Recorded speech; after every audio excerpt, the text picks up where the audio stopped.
welcome back. If you're new here, my name is Jade, and today we are baking pumpkin bread. This is going to be my first baking video on the channel. I thought it'd be fun to share some recipes throughout the fall season. I thought it'd be very fitting to start off with the pumpkin bread because it is a staple in our house. It's actually my husband's family recipe, and it is absolutely delicious. I love having it with a cup of coffee, and I thought it'd be really fun to share with you guys. Let me know in the comments down below, what is your favorite fall recipe to make during the fall months? So grab a cozy beverage or a tasty snack and let's get into this video. I went ahead and prepped everything and portioned out my ingredients into their own bowls. I find this makes the cleanup way easier, and it also helps make sure I don't forget anything. Well, usually. I actually forgot the pumpkin at first, which is kind of funny since it's the most important part of pumpkin bread. But don't worry though, I figured it out later. For ingredients in this little container to the left, it is nutmeg, cinnamon, salt, allspice, and ground clove. If you only have pumpkin pie spice, that also would work just as fine. In my next container, I have my flour, and then my sugar, my baking soda and baking powder, water, 4 eggs, and vegetable oil. First, we're going to cream together the sugar and oil. I usually use my KitchenAid for this, but today I decided to give my mixer a break and get a little arm workout instead.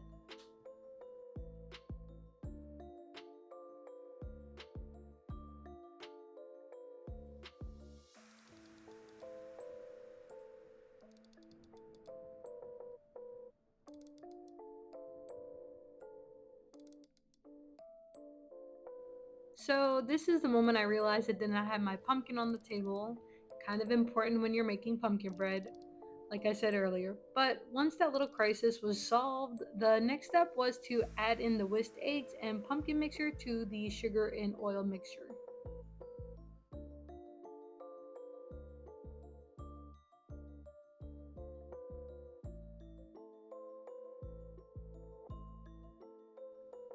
Next, we are adding in the dry ingredients. I already sifted my flour, so that part is ready to go.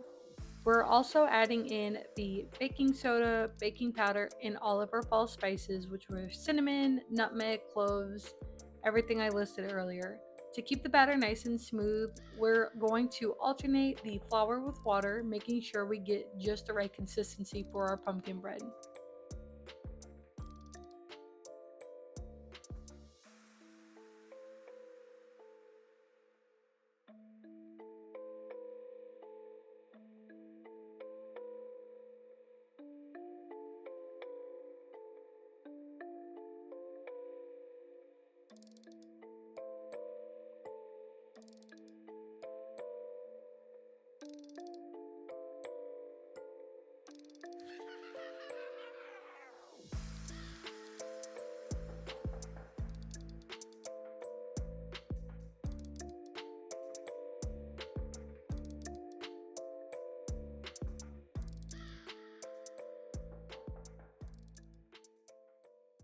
Also, important step, do not forget to preheat your oven so it's nice and ready when the batter goes in. And please don't mind my stove dial, the numbers have completely vanished over the years. It's a little haunted at this point, but it still gets the job done.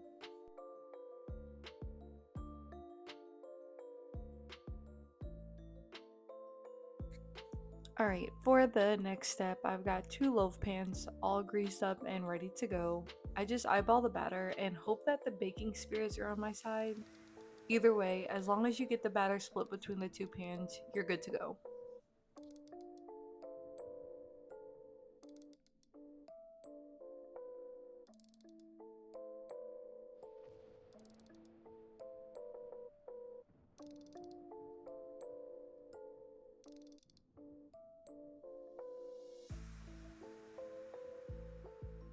Alright, so next I'm going to throw these into a 350-degree oven for about an hour to an hour and 15 minutes. It really depends on your oven temperature in certain ovens that you have. Ours sometimes actually bakes quicker, so I do kind of start eyeballing it at the hour mark.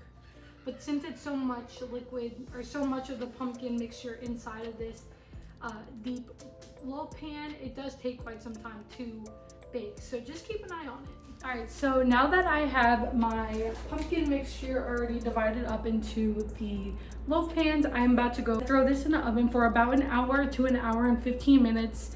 At the hour mark, I do start just really kind of keeping an eye on it. It really depends on what stove you have because the temperatures do vary. The oven that we have actually bakes quite hotter than our previous oven that we had in our apartment. So just definitely keep an eye on this because I've had a few mishaps in the past where we had really crispy pumpkin bread and it wasn't that delicious. So just make sure you keep an eye on it.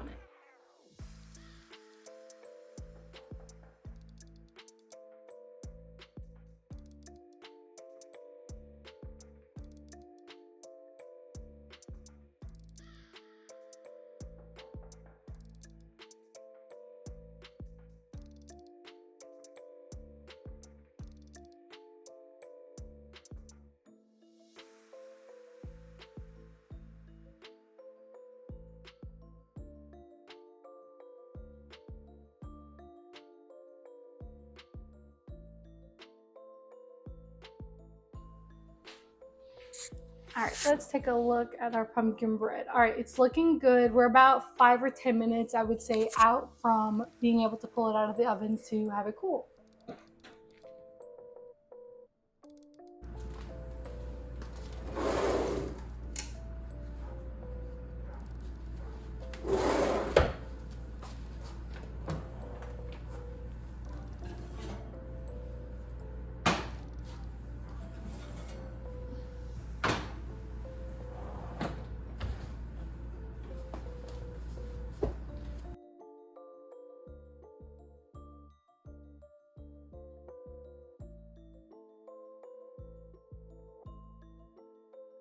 And here it is. The pumpkin bread has risen from the oven, golden and a little haunting in the best way.